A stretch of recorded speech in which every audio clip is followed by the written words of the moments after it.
There comes a point in your life where you look around and think, this just isn't it anymore. When you feel like a foreigner in your own country and home isn't home. For some people, it's politics. For others, it might be something like a divorce. But for me, what was it? I've been helping people live globally for years. I've taken you through Sicily, I've bought homes for €1, but when it came time for me to leave the US, I didn't move to Italy, I moved to Spain. And in this video, I'm going to explain why and my process of leaving the United States.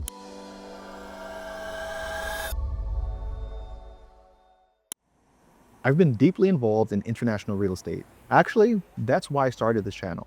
I wanted to share how to invest and my other business ventures. Over the years, I've helped hundreds of people discover and purchase property overseas and in the United States. But when it came time to move my family, this was no longer about teaching or making money as an investor. It was about stability, safety, education, healthcare, and obtaining legal residence. In 2016, I met my wife, who's from Venezuela. We started a family, got married, and knew we didn't want to raise our family in America.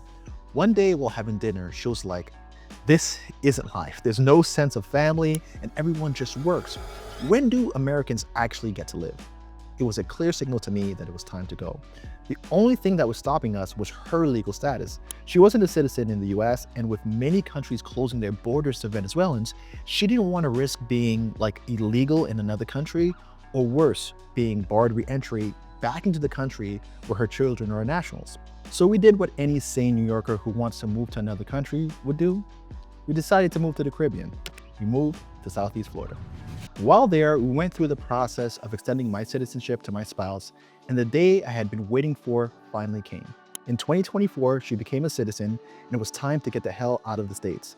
But there was another problem. Even though I had options in South America and Europe, we had to decide what would be the best fit, not just for me, but for the future of my family. Anyone who's dealt with immigration over the last 10 years knows how unpredictable that road can be. So before going anywhere, we wanted to make sure that we weren't going to make a mess out of that process. We started making a list based on places I had a footprint or we saw ourselves living. The top 4 of the list were Italy, Spain, Brazil, and Colombia. Italy, Sicily specifically, because we own a few properties there. Brazil, where I'm currently building a beach house. Colombia, where I have a long-term migrant visa and a business in place. And the wild card in all of this was Spain. Not because I have a property there, not because I had a plan to live there, just good vibes and a visit that we couldn't stop thinking about. It was great to have a list, but the deeper we looked, the more the options began falling away. When looking into Italy, getting long-term residency is a little bit of a headache.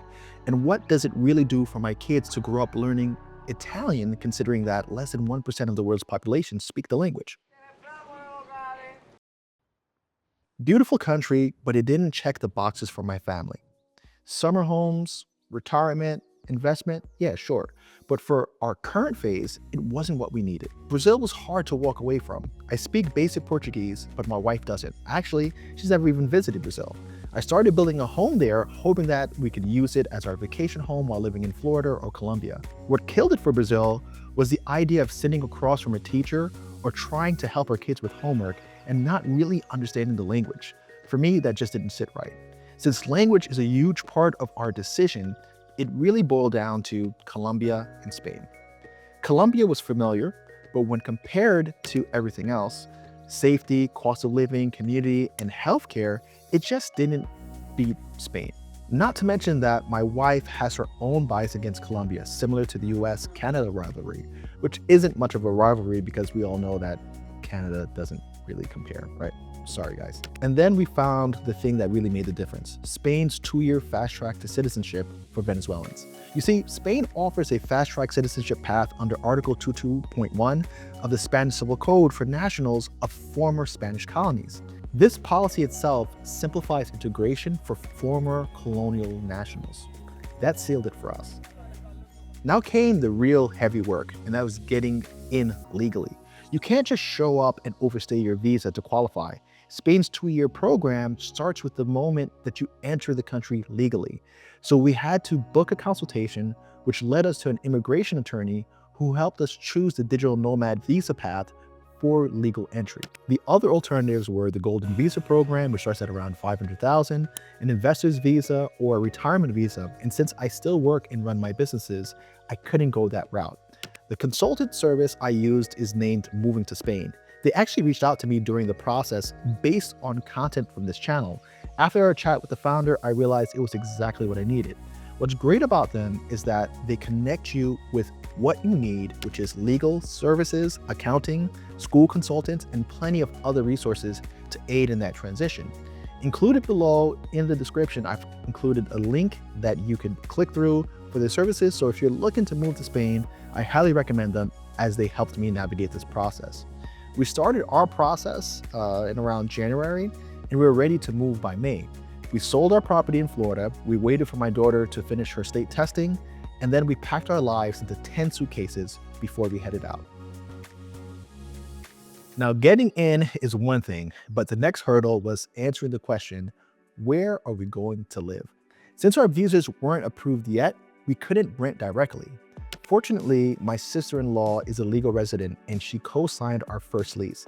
She used to work in Alicante and she told us that it was her favorite city in Spain, so we trusted her to be our scout and find us our home in this city.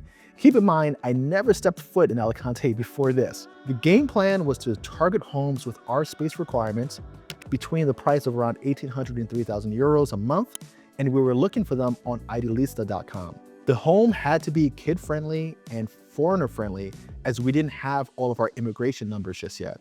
Our process was that she would visit and share photos and videos via WhatsApp. And what's funny is she'd put together these little floor plan diagrams with measurements, and it was pretty funny. Eventually, we came across one that checked all of our boxes. We applied and waited for approval. Our home is 5 blocks from the beach, close to public transportation, restaurants, safe streets, and plenty of sunshine.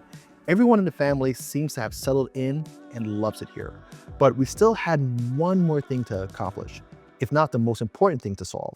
Here's a part that I don't often talk about on the channel. My oldest daughter has special needs. She was diagnosed with autism at around 3 years old, and much of our family's decisions included ensuring that she gets all the support that she possibly can. In the US, getting autism services felt like pulling teeth.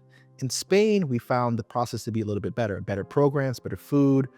We learned that the school system is far more inclusive and able to meet her where she is, more so than we expected. That really changed everything. We worried that this move would be disruptive, scary, and it made us uncertain, but it was actually the best move that we could have ever made. The reason I bring up this sensitive topic is to speak directly to other parents facing the same challenges of wanting to leave the US, but being held back due to education concerns for their kids, especially those that need extra help. If you're worried about that, don't be. In fact, I really encourage other parents facing the same issue to consider Spain and give it a chance. Those of you who followed my journey to this point, please don't be disappointed that I didn't choose Italy. I love it there, and I will continue to invest and cover details about buying real estate and how to move there, how to invest, and how to search for properties. I've even taken it further and will be providing a more specialized service as well as workshops to help you execute living La Dolce Vita.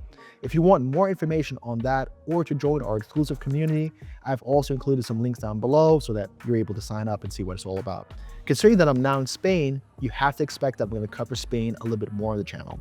If you're thinking about leaving the US, what countries are on your list? If you can, just give me your top 3 in the comment section below. Also, if you want to learn more about life in Spain, check out this video right here, which addresses cost of living, as well as what you would expect to find when you come here. Until the next one, take care.